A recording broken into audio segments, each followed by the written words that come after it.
Hello, this is Max Frederick. I am presenting now the opening few scenes from the movie A Cure for Wellness for my final video presentation. And I will quick show the room here. There it is.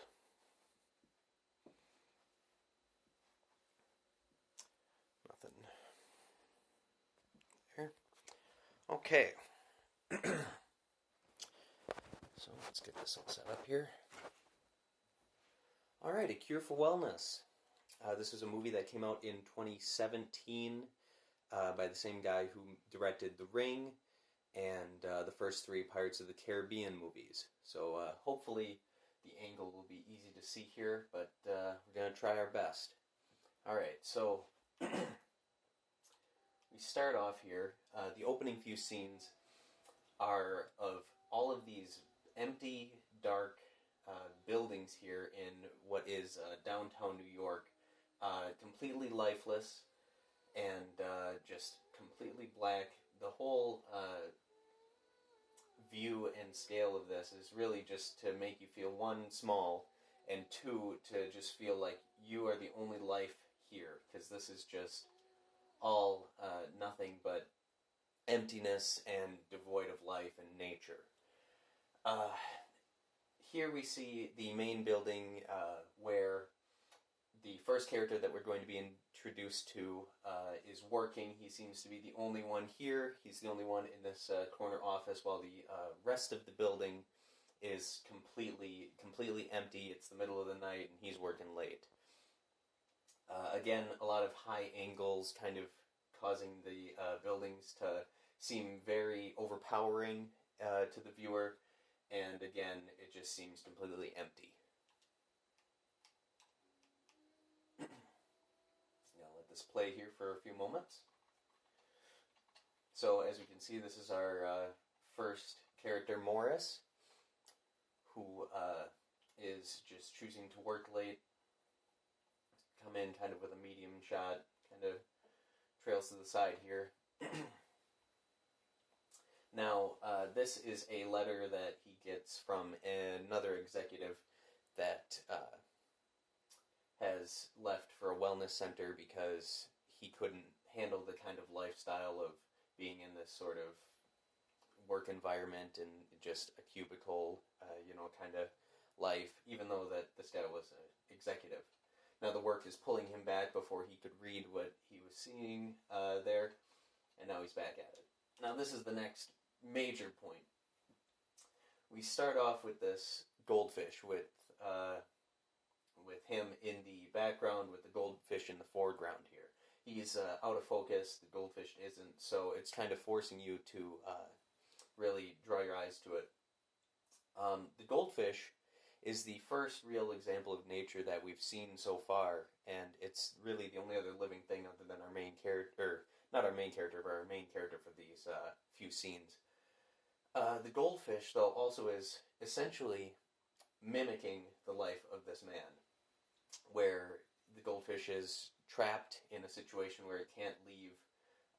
It's surrounded by nothing but artificial surroundings, and it can't change its situation in life, and neither can Morris here. And we'll see here, once this resumes, pull focus in to focus on him, showing the similarities between the two, and that will also happen later on as well. Here we see two pictures of his family. See him and a dog, and then what we can assume is his two kids, to kind of remind you that he's choosing to be here at work before choosing to be with his family right now. He's the only one there. He clearly doesn't need to be, but he's choosing to be there late and choosing this life over that which would be a better one for him. Really trying to cement that. So, in a moment here, he's not going to be feeling too good, as we can see. Kind of moving, again, a little closer, just very slowly, you can kind of tell, moving a little bit behind the behind the desk further, kind of swearing in on him now. He's going to get up. Now, although we're not going to be seeing too much of it throughout the rest of the few clips here I'm going to be showing, throughout this movie, water is a important theme of life, and it represents life and the essence of it, and kind of revitalizing essence and all that. So him, who he's about to have a heart attack, spoiler alert, he's trying to have water kind of getting that life back into him. Sadly, it's too late for him, and as we're about to see. Kind of looking up at him, zoom in, get a little closer. This movie's kind of a thriller. There's going to be a little bit of a jump scare here in just a moment. There it is. Again, great music and sound choice here as he's falling, and we can watch the water going here around his foot and the crinkling of the cup that he's holding. Now, this next part's very important also in cementing the kind of theme of these opening few scenes. Here we see all of the kind of employee of the month plaques that they have in this office. Now, here is Bill Morris, our guy who we've just been watching, and what you can tell is that there's nothing different between the countless other faces that this camera just panned away from, who also had this same, title, essentially. And it's all the same, same frames, same pictures, same kind of plaques. There's no individuality, even though these are people who stand out, or seemingly do within the company. And it also kind of shows that this award really means nothing. That what he's been working for is fruitless, and it doesn't really matter in the overarching scheme of his life. And that he has essentially sacrificed himself for something that was totally meaningless, and has now lost his life because of it. So, we'll zoom in there. Now we see the water draining from the jug there, his life essence, essentially leaving his body as he's laying there. And you can even see sweat on his head kind of showing that as well. Now, this next part here, if we look inside here, we can see kind of his legs peeking out from this, but the rest of these are all computer screens, and I know it's kind of blurry, but they're all computer screens essentially doing the same thing that he was at his desk when he was working extra, and it's just showing how meaningless what he was doing really is, because in a matter of hours, these seats are going to be filled with people doing exactly what he was doing, in more of a normal capacity, not needing to be there for overtime and stuff like that. And he's letting this work, this business, kind of overtake his soul, essentially. Now, I also like the use of the reflection up top here. This movie in general uses a lot of reflection to really add to whatever's being shown on screen. And the use of not only 2 rows of just all these computer screens that we see, and then also then doubling it almost with the reflections on the roof, really shows that it's kind of surrounding him, and he's essentially drowning in his work, and in this work, and in this type of life that he's choosing to live here. And then also we see, this is where the title comes in, A Cure for Wellness. So, could also be a great use of timing to show that the cure for that is death of that life. Now, we cut from what was a metropolis that was empty and devoid of life, and in the middle of that, at night, to what we see here is a Switzerland's wilderness, mountains, trees in the middle of the day.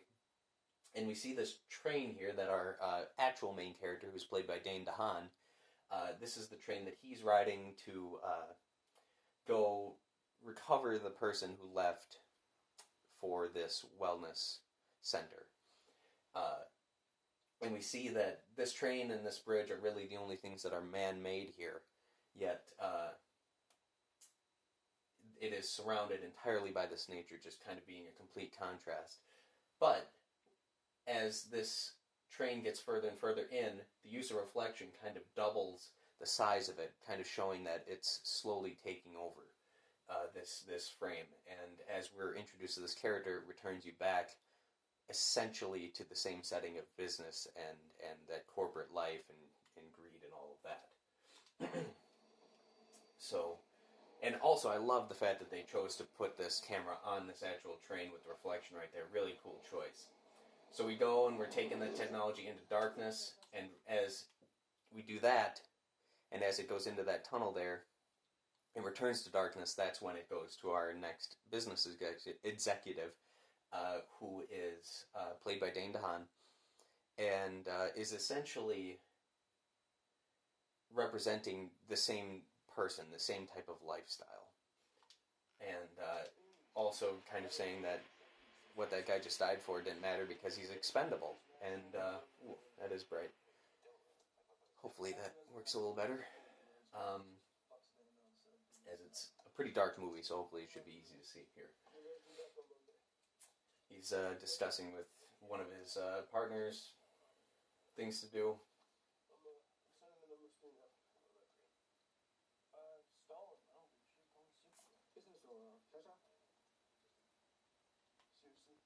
Love that little joke there. Great way for them to break up the monotony. We saw high angles of the gentleman there taking the tickets, cementing him kind of as an authority for that brief scene, but it also is used more as like a practical thing. Now we see this kid here drawing essentially Dane DeHaan as a devil on the window there, kind of showing that even the kid realizes that he's not living a great life and that he's got to change himself.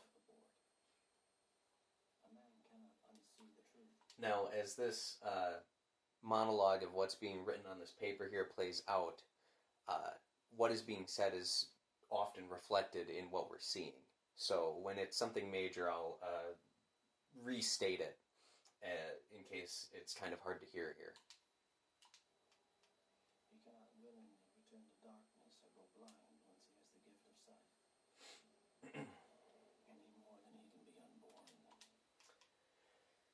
Any more than he can be unborn. Now, a really cool way of showing that is how we just saw the tunnel kind of, the entrance to this tunnel fading away into the blackness here as the train goes in. Somewhat mimicking what it would look like to be unborn, or also, in other interpretations, to die is to be unborn, which again would have that same kind of imagery, where the light's fading. So really, really great use of mimicking what is being spoken by this man who is left. And it won't be the only example of that. Now we come back to the office here, and we see the fish is once again shown here, but this time he's dead.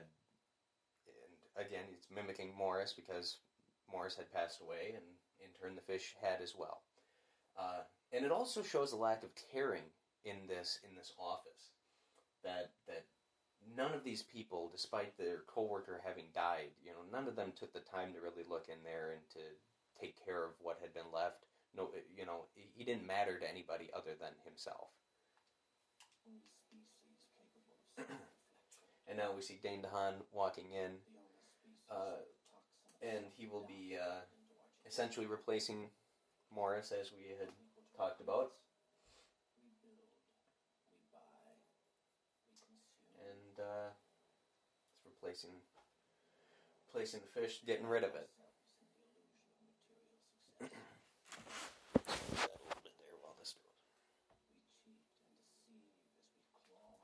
So, as we look out the window here, we see that it is daytime. It is daytime, and there are people now. There is a little bit of nature. It's hard to see, but it's a lot of cars and people walking about. But they're all so minuscule, so tiny at this point that they might as well not be there because they're all faceless, they all mean nothing, and he's looking down at them because he sees himself as above them, but also, again, that this place that he is in is unnatural and is devoid of life. Purity to other men. And he also is, and the background voice is then speaking once again, saying the seniority you fight for over other men, and that happens just as he's looking down over all these regular people. So a couple of guys come in here, and we'll skip by that just for a moment. Oh, and tomorrow's your mother's birthday. So his assistant here says, tomorrow's your mother's birthday. He doesn't have time to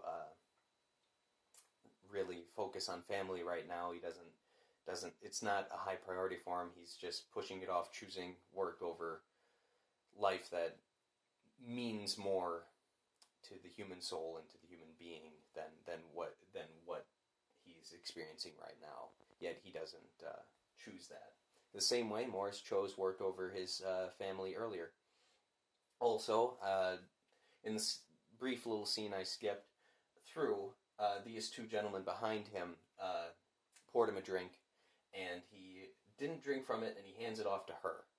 That, again, liquid and water, but in this case it was booze, being represented as kind of a essence of life, yet he's rejecting it. He's giving that away, and he's losing himself, and eventually is going to experience the same path that Morris did, if he doesn't change how he is. There is a sickness inside us, rising like the bile that leaves that bitter taste to the back of our throats. There's a sickness inside of us, rising like the bile that is the bitterness in the back of our throats. Now, if we look back at what just happened, we're watching this elevator go up, and we realize that as these numbers up here are counting upwards. But the way that they framed it and filmed that just moments ago was, I think, very genius, where they put the camera facing straight up.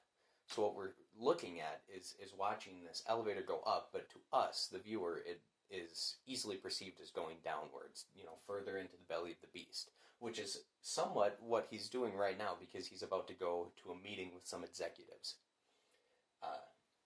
who he is trying to aspire to be. He's trying to climb up the ladder and become an even more powerful part of this world that he's inhabiting.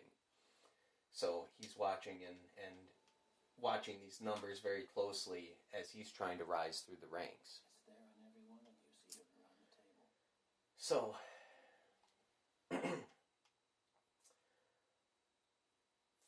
throughout this next scene here, he's going to be reading over the note entirely. And at one point, the man sitting across from him at this table, One day the body rebels against the mind and screams out, I am the man across the table here will discuss that Morris was a family man and all that, but they really only focus on his accolades in this business world. They don't really focus too much on what he's actually accomplished outside of that. Now, if I back up here, the last major example of the background narration kind of mimicking what we're seeing here is when we watch this gentleman, as he yawns, the overvoice is saying that your body is trying to scream out that you're not well, which I think is great because he seems so oblivious to it, and we just see that kind of as a comedic ignorance to how these people are living, and they don't even realize what they're doing to themselves. No doubt you will think only of the merger. An unclean melding of two equally diseased institutions. And so begins the real journey for our main character here, who will now go on to try to collect this gentleman back from this place so that all these people can try to frame him, essentially, for unjust business practices. And none of them really wants to own up to what they're doing, and the story progresses from there. I will leave that and the spoilers of this movie and what is to come to the person who views it next, I suppose. Anyways, this has been my breakdown of the first few minutes of A Cure for Wellness. I hope you enjoyed, and yeah, I think it's a great movie. If you're into something kind of along the lines of Shining, Shutter Island, something like that, it's a great movie, and really, really dense with symbolism and their use of representation through items and what you're viewing is just spectacular. Also, very good sound design and music. Thank you, and so long.